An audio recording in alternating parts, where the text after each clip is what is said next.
तो सिरसा से कांग्रेस सांसद कुमारी सैलजा से हमारे डिप्टी एडिटर हरियाणा विनोद लांबा ने खास बातचीत की है। देखिए, कुमारी सैलजा जी कांग्रेस महासचिव हैं और तमाम राज्यों की प्रभारी भी रही हैं, लेकिन अब सांसद के तौर पर भी पहचान है। हालांकि केंद्र में पहले मंत्री भी रही हैं। Ma'am, welcome to Zee Media. और मेरा पहला सवाल ही आपसे मैम इस तरह से रहेगा कि जो पूरी बातचीत है और कहीं ना कहीं तमाम लोकसभा राज्यसभा आपने देखी है, इस बार कल आप गए शपथ लेने, तो किस तरह का माहौल रहा? क्योंकि इस बार जो नंबर हैं 2014 और 19 के कंपेयर करें तो 234 सीटों के साथ विपक्ष भी था। शैलजा जी की क्या फीलिंग रही जब ये नंबर्स बटे हुए देखे और लोकसभा में आप लोग शपथ लेके आए? पहली बात तो नई बिल्डिंग में, जो पार्लियामेंट बिल्डिंग है, उसमें पहली बार गए और वहाँ पर बहुत से नए, कुछ पुराने लोगों से मिलने का मौका मिला, शपथ ली। और लेकिन मैं समझती हूँ जो एक आपस में मेल मिलाव का माहौल कुछ लोगों में तो है, लेकिन अभी जो सत्ता पक्ष है उसकी ओर से थोड़ा सा और ज़्यादा रहना चाहिए कि ऑपोजिशन को, विपक्ष को साथ लेकर चलने का, सबसे मेल मिलाव रखने का, ऐसा एक माहौल तो सत्ता पक्ष ही पैदा करेगा। अब राहुल जी का बयान आया कि मोदी साहब कहते कुछ और हैं, करते कुछ और हैं। बात हुई स्पीकर की, स्पीकर में इंडिया गठबंधन ने और कांग्रेस ने सहमति जता दी, लेकिन डिप्टी स्पीकर को लेके खड़गे साहब ने फ़ोन किया राजनाथ सिंह जी को, वो पलटकर फ़ोन नहीं आया, तो डिप्टी स्पीकर को लेके पेच फंसा हुआ है। हाँ, तो यही बात है ना, ये तो हमेशा सहयोग से होती हैं ये चीज़ें, आपस में बातचीत से होती हैं। और इसकी जिम्मेवारी तो सत्ता पक्ष की है, सरकार की है कि ऑपोजिशन को अपने साथ कैसे लेकर चलना चाहेंगे, वो सदन को कैसे चलाना चाहेंगे। एक सौहार्दपूर्ण माहौल होना चाहिए। नई लोकसभा बनी है और विपक्ष भी इस बार बहुत मजबूत है और सत्ता पक्ष जो पहले था वो नहीं रहा। ये तो लोकतंत्र की एक अपनी बात होती है कि कौन कितने उसमें, लेकिन पार्लियामेंट को, संसद को चलाने के लिए एक आपस में एक सिस्टम तो बनाना पड़ता है। शैलजा जी से अगर उम्मीद की जाए तो वरिष्ठ नेत्री हैं आप, और सिरसा को लेकर, हरियाणा को लेकर शैलजा जी का क्या रोड मैप रहेगा? दर्शक सीधे आपको लाइव इस समय सुन पा रहे हैं हरियाणा के, जो आगे की आपका रोड मैप है कि भाई किस तरह से लोकसभा में शैलजा जी का रहे।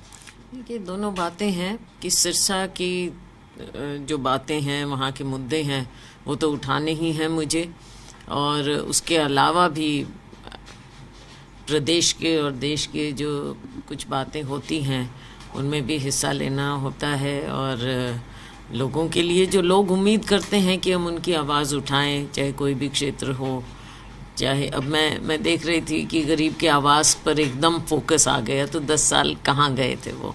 और इसी तरह से आप देखिए किसान की जहाँ तक बात है, उनके मुद्दों पर अभी भी बात नहीं हो रही है, जो ठोस बात होनी चाहिए।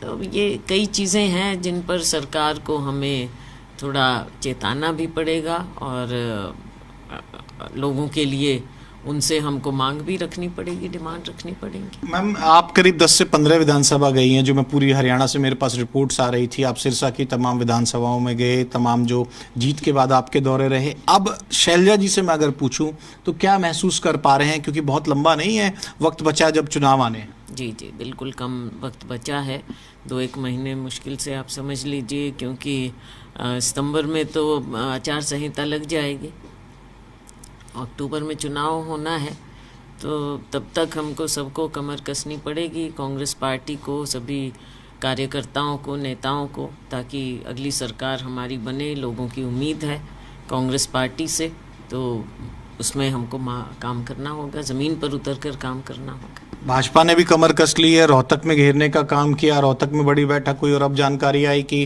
केंद्रीय गृह मंत्री अमित शाह आ रहे हैं कुरुक्षेत्र में, वहाँ 2500 कार्यकर्ताओं की। इसके मुकाबले कांग्रेस ने 5-5 का जो मुकाबला जीता है, यहाँ जो रहा है, भाजपा की 2-3 चीज़ें बताई। कांग्रेस की किस तरह से तैयारी नजर आती है और क्यों आप लोगों को लगता है कि आगामी सरकार का जो आप लोग दावा कर रहे हैं किस तरह से बनेगी? दोनों बातें हैं, एक तो ज़मीन पर लोगों की इच्छा जो है और बदलाव की इच्छा है। दूसरी ओर आपने तैयारी की जो बात की है, कल हमारे राष्ट्रीय अध्यक्ष जी और शीर्ष नेतृत्व राहुल जी मीटिंग लेंगे हरियाणा के लोगों की, कुछ नेताओं की, और उसमें आगे की बात की जाएगी। बेबाक बात करने के लिए आप जाने जाते हैं, क्या बातचीत करेंगे? किरण चौधरी के जाने को लेकर बात करेंगे? आपने कहा कि नहीं जाना चाहिए था, और भी विषय रखे गए, तो वहां से जवाब आया अध्यक्ष जी का। उन्होंने कहा कि वो मेरे से बड़ी हैं और उनका जो दायरा है मेरे से बड़ा है, लेकिन ओवरऑल जो ऐसी बातें हैं, अगर कोई कांग्रेस के अंदर की बात है तो बड़े मंच पर रखनी चाहिए। कल क्या उम्मीद की जा सकती है जब खड़गे साहब होंगे, राहुल गांधी साहब होंगे, तो शैलजा जी जो छोटे मोटे इश्यूज हैं हरियाणा के आप लोगों के, उसको लेकर एक यूनाइटेड टीम बनाने के लिए आप कुछ शुरुआत करेंगी कल? ऐसा है कि जिम्मेवारी जिन लोगों पर है स्टेट में, ये तो उनका आप रवैया देख लीजिए कि पिछले कुछ समय में कितना सहयोग वो लोगों से लेना उन्होंने चाहा और कितना सहयोग लिया, कितना प्रयास किया, वो बात एक अलग है। हाँ, पार्टी के अंदर जो बातें करनी है वो पार्टी के अंदर होंगी, लेकिन जो मैं कह रही हूँ वो सार्वजनिक बातें हैं, तो इसीलिए सार्वजनिक रूप से मैं टिप्पणी करती रही हूँ। और अगर इस तरह से अगर कहीं भी कोई बात मुझे लगी तो वो तो मैं बोलती रहूँगी। हाँ, पार्टी के अंदर की अलग बातें होती हैं, वो हम अपने अलग फोरम। आपको लगता है मैम कि टिकट बंटवारा अगर ठीक से होता तो कितनी सीट आ सकती थी कांग्रेस की हरियाणा में? ये सवाल कई बार हो चुका है, पिछले कई दिनों में बार बार हो चुका है, तो मुझे तो लगता है नीचे जो लोगों का एक बदलाव का मन था, तो उसमें अगर हम कांग्रेस की ओर से अगर इस पर ठीक से निर्णय होते तो, और प्रभारी जी इसमें सही ढंग से फीडबैक लेकर हाईकमांड को देते, तो मुझे लगता है कि हम बहुत बेहतरीन और प्रदर्शन कर सकते थे। 5 क्यों, हम 8 से 10 सीट भी जीत सकते थे। इंडियन नेशनल लोकदल ने सबसे पहले 5 करीब विधानसभा के अपने उम्मीदवार घोषित कर दिए हैं, जिसमें एलनाबाद से खुद अभय सिंह चौटाला कह रहे हैं। तो ओवरऑल मुकाबला कैसे लगता है और कांग्रेस किस रणनीति के साथ जाए हरियाणा विधानसभा चुनाव? देखिए, वो तो रीजनल पार्टी है, वो कभी भी कैसे भी फैसला कर सकते हैं। हमारी राष्ट्रीय पार्टी है, हमारा सिस्टम होता है हर चीज़ का, तो उस प्रक्रिया से गुजर के ही हमारे फैसले होते हैं हाईकमांड तक। तो हाईकमांड के निर्देश पर ये सब चीज़ें होंगी, जैसे वो तय करेंगे और जैसे निर्देश देंगे उसी तरह से अमल होगा। मैम, एक आखिरी सवाल, जिस तरह का माहौल है, क्योंकि ये तो सबको झटका लगा कि भाई भाजपा के पास पूर्ण बहुमत नहीं आया, अब अगली निगाहें हैं महाराष्ट्र पे, हरियाणा पे, झारखंड पे, जम्मू एंड कश्मीर पे। तो ये चुनाव विपक्ष के लिए इतना इम्पोर्टेंट है, उतना ही सत्ता पक्ष के लिए भी इम्पोर्टेंट है। यहाँ से जो मैसेज जाएगा वो कितना महत्वपूर्ण होगा आगामी चीज़ों के लिए? देखो, हर स्टेट की अलग स्थिति होती है, तो अपनी स्टेट के बारे में मैं बात करूँ तो हमारे यहाँ लोगों की इच्छा है, और लेकिन उसके लिए हमको मेहनत भी करनी पड़ेगी, और पार्टी को किस तरह से बैलेंस करके आगे बढ़ाते हैं उस पर भी बहुत कुछ निर्भर होगा।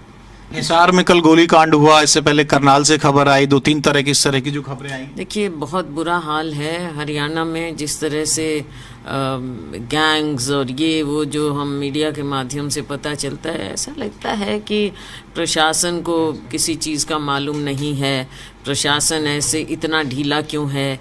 और अगर शासन की हम बात करें, सरकार की, तो ऐसे लगता है कि कोई ग्रिप नहीं है, और सरकार अभी ये कोई ढंग से चला नहीं पा रहे हैं। कानून व्यवस्था का बुरा हाल, तो इसमें आम नागरिक के साथ जो हो रहा है, आप सोच सकते हैं कि कैसा वातावरण हरियाणा में भाजपा सरकार में पैदा हुआ है। एक आखिरी सवाल मैम, चाहे आपने प्लूटो का जिक्र किया, ओबीसी लेयर की बात सुप्रीम कोर्ट से अटक गई कि इन्होंने कहा कि 8 लाख तक अब लेके जाएंगे जो आय है, और उसको भी लाभ देने की कोशिश करेंगे। तमाम प्रयास किए जा रहे हैं ओबीसी वर्ग को साधने के, और भी प्रयास किए जा रहे हैं। तो एक तरह से जो चुस्ती आई है, 50,000 नौकरी का प्रेस कॉन्फ्रेंस करके सीएम साहब जो नायब सैनी साहब हैं उन्होंने भी बातचीत रखी। तो ये जो तमाम चीज़ें हैं, भाजपा अपना ग्राउंड जो है दोबारा से हासिल करने की कोशिश कर रही है, इनका कितना असर देखती हैं आप? देखो, ग्राउंड तो पिछली बार भी नहीं था, तो ऐसे ही हासिल करने की बात कुछ ऐसी लग नहीं रही। शुरू में भी जब इनकी सरकार बनी, और उसके बाद पिछले बार भी 40-75 पार से 40 पर आए थे, और आज भी मुझे नहीं लगता कि इतनी कोई बात है। अब जिस तरह के फैसले लिए जा रहे हैं, ये साफ नज़र आता है कि कहीं ना कहीं इनमें पैनिक आ गया है भाजपा में। इन्होंने फिर भी 60 सीट का टारगेट रखा है, जो रोहतक मीटिंग हुई है भाजपा ने अपने लिए। बिल्कुल रखना चाहिए, 75 का भी रखा था। आप लोगों का क्या आकलन है, कांग्रेस की क्या मजबूती है और कहां कांग्रेस आज खड़ी है और क्या टारगेट आप लोग ले सकते हैं हरियाणा के लिए? जैसा मैंने कहा, टारगेट हम अच्छा ले सकते हैं, लोगों का जिस प्रकार का मूड हमें नज़र आ रहा है, लेकिन इसमें बहुत सी बातें हैं जो पार्टी को देखनी पड़ेंगी, क्योंकि लोगों का मूड बिल्कुल पूर्ण रूप से कांग्रेस पार्टी की तरफ नज़र आ रहा है हमें। और हमें, हमारे लोगों ने भी मेहनत की है, नीचे वर्कर्स ने बहुत मेहनत की है, ज़मीन पर जो एक तालमेल और बाकी सब बातें हैं उस पर फोकस पार्टी को करना पड़ेगा, बैलेंसिंग पर, तालमेल पर, बहुत सी चीज़ों पर, बहुत सी चीज़ें हैं जिनको देखना पड़ेगा। बातचीत हो ही रही है तो SRK गुट है, उसका नाम लिया जाता था, SRK कहा जाता था, उसमें से के चला गया, अब वो कैसे अपनी बात रख पाएगा? क्योंकि आप तो कहते हैं भाई कांग्रेस में लोकतंत्र है, तमाम लोगों को बात रखनी होती है, तो SRK में से के चला गया, S और R रह गया। नहीं, कोई बात नहीं, इसमें तो क्या बात है। जैसा मैंने कहा, केवल ऐसा नहीं है कि भाई सिर्फ SRK या SR या कोई भी हो। बात यह है कि बहुत से नेता हैं राज्य में, सबको जगह मिलनी चाहिए और सबकी आवाज़ भी सुननी चाहिए। बहुत से लोग हैं जो अपना इंडिपेंडेंट व्यू रखते हैं, रखना चाहिए, और उनको एक जगह मिले जहाँ पर वो बात रखें और उनकी सुनवाई भी हो। किरण जी को रोका जा सकता था? बिल्कुल रोका जा सकता था। अब बार बार वही बात, अब तो वो चले गए हैं, बीजेपी में हैं, और उनको शुभकामनाएं मैं दूंगी। नई जगह गए हैं, एक नए परिवार में कैसे जगह बनाए। कांग्रेस पार्टी तो उनका परिवार रहा, लेकिन आप ये देखिए, टिकट की भी बात छोड़ दीजिए। मैंने पहले भी कहा कि ऐसे लग रहा है कि जैसे तो उनको पुश किया जा रहा किसी तरह से। जब स्टार प्रचारक क्या चीज़ होती है, मुझे बताओ आप। इसका मतलब इंडिकेशन ये था कि हमने टॉलरेट ही नहीं करना किसी को, तो ऐसे कैसे बात बनी। एक आखिरी सवाल, शैलजा जी का मैं रोल पूछूं, कांग्रेस महासचिव, 2 बार मंत्री भी रहे केंद्र में, सांसद भी बन के आए राज्यसभा, एक आखिरी 4 बार मंत्री भी रहे और सांसद भी रहे। अब जो रोल है शैलजा जी का पूरे हरियाणा में, कई जगह आपके दौरे रहते हैं, अंबाला आप जाती हैं, सिरसा जाते हैं, और भी जगह जाना हुआ। ओवरऑल शैलजा जी को हरियाणा के कांग्रेस के जो तमाम कार्यकर्ता हैं किस रोल में देख पाएंगे? आप खुद कितनी जिम्मेवारी के साथ हरियाणा में अपना रोल निभाएंगे? देखो, हमने यात्रा भी की, राहुल जी का संदेश हमने लोगों तक पहुंचाया, और जो हमारा केंद्र का एजेंडा था वो हमने लोगों तक पहुंचाया है। और मैं समझती हूँ कि लोगों की आवाज़ उठाना ही और हमारे कार्यकर्ताओं को मजबूती देना ही हमारा ध्येय होना चाहिए, वही हमारा फोकस होना चाहिए। तभी कांग्रेस पार्टी नीचे ज़मीन पर लोगों की आवाज़ बनेगी। तो शैलजा जी सधे हुए अंदाज में अपने रोल को भी डिफाइन कर रही हैं, और कांग्रेस को क्या कुछ और करने की ज़रूरत है हरियाणा में अपना पक्ष मजबूती से आगामी चुनाव में रखने के लिए? तो साफ तौर पर बतौर सांसद बातचीत करते नजर आए, और वरिष्ठ नेता हैं कांग्रेस की, तो उनका अपना विजन भी है हरियाणा को लेकर।